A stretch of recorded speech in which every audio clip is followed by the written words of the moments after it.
Welcome back, everybody. Automotive Inc. here. So today I picked up Loki and I thought might as well check out a 25. Is it any different? No. So if you have a hankering for a Ford, you can snag a sweet deal on a 24. So we'll walk around it real quick. So same colors except for they dropped iconic silver. This is an XLT premium package, so it doesn't have the tailgate step. No bed pucks, LED bed lighting. I'm fine with the wheel choices here. I don't like those round hold ones. Now this is an F-350 power stroke, standard output, but with the 360 you do get, the premium you do get the cameras, which is nice.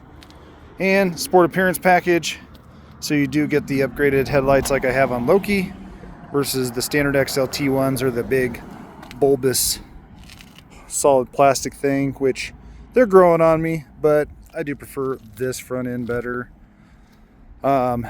With this package, you won't get under seat storage. So the F-150s have a plate here. I don't know why they don't do it on the Super Duty, so you can use that as storage. Still got your vents back here because you have the 40-20-40. You have plenty of power points, no ambient lighting around there. That goes up to Lariat. Window sticker 79,000 basically. Passive entry, 8-way power seat with lumbar, B&O. You do get soft touch here and here, which is nice in this package versus the hard plastic that you'll get in the SDX. So now when we climb up in here, again, once you hit XLT, you're going to get that gauge cluster, which have on Loki. Rubber steering wheel. Interesting enough, they put on XLT F-150s, you get leather wrap. That would be a nice affair. It doesn't have to be heated, but this does feel a little bit, more generic. That's what you get in XLT. I'm not complaining. I'm just saying, thought for 25 they might upgrade that. So, but it does have the B&O. Same affair.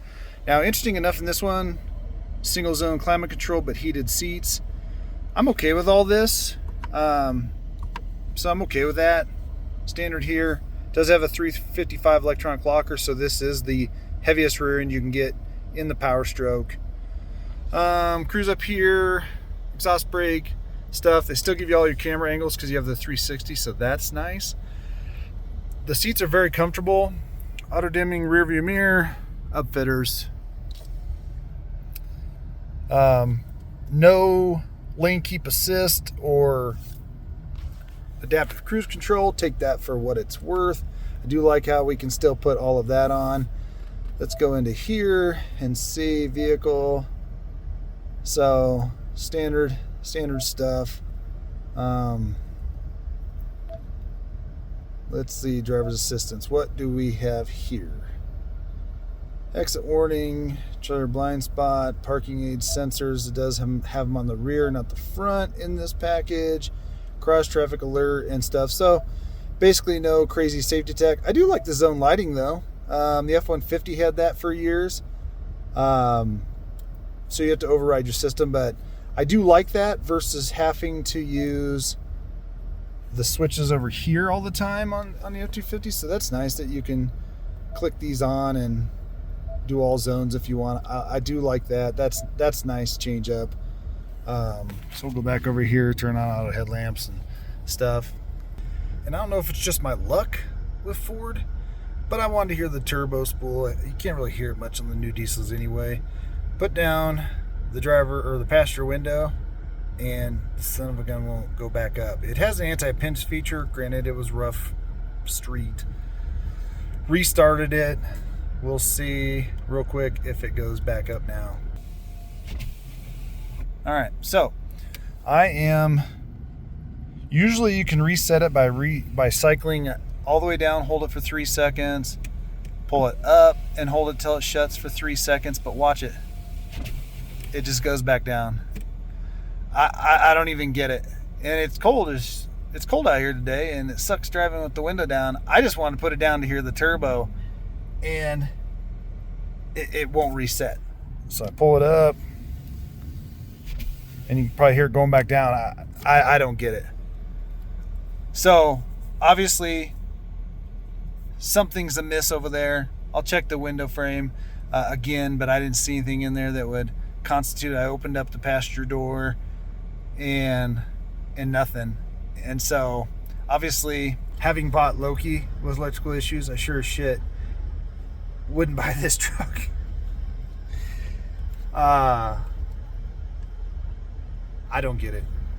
I really do love Fords. I really do love Chevys, and I used to really love Ram, but what in the heck is going on anymore? I don't get it. I think though, if I was going to buy a new Super Duty, I would go with this XLT trim, even though it has the rubber steering wheel. I like it enough, because the more stuff, the more price, the more problems. So, isn't that what they say? You spend more money, you got more problems. But not bad for a Power Stroke 1-ton, 79 inch. It's like 78 some change.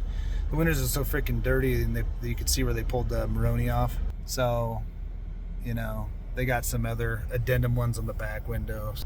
So I'm gonna head back to the dealer and let them know that I can't go through this again, because I'm tired of how my 24 keeps acting up, and nothing's changing for 25 from Chevy. Ram changed a smidge, especially if you go Cummins. The Cummins changed mostly. They changed the grill, the lights.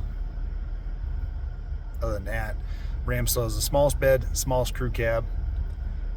Chevy is good, didn't change anything. I just wanted to float out what was out there and see what would happen, but I'm not sure what the hell's going on with this window. And I know I won't buy another one with any issues, mismatched headlights or whatever. You guys want to see some funny crap, I will link those videos down below of the brand new trimmer I almost bought before Loki, with a platinum headlight and a Lariat headlight. And honestly, the Lariat headlights are better because all 4 headlights turn on when you turn them on, not just the top or the bottom. I can't remember which one platinum does, but it doesn't do all 4. And these headlights are better than the standard ones with incandescent bulbs. One, they look better too, they project more light.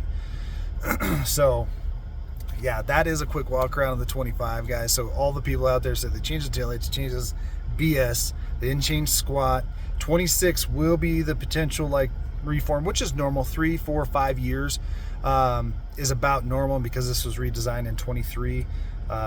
You know, it doesn't make any sense they would have redid anything in 25, but there's a lot of stuff that Ford's coming out with in 26. But I think they got to get this crap right. I mean, honestly, I don't get that. So I'm gonna check the frame and everything like that. But appreciate you guys stopping by, checking this bad boy out. Tons of power, decent fuel economy on this short test drive. I don't even remember what I'm getting here. Let's go to fuel. It's been idling for a second, 13.5. So a little bit, obviously better than Loki. Of course, more cost than the price per gallon. As always, guys, I appreciate you guys being here. We'll catch you on the next one.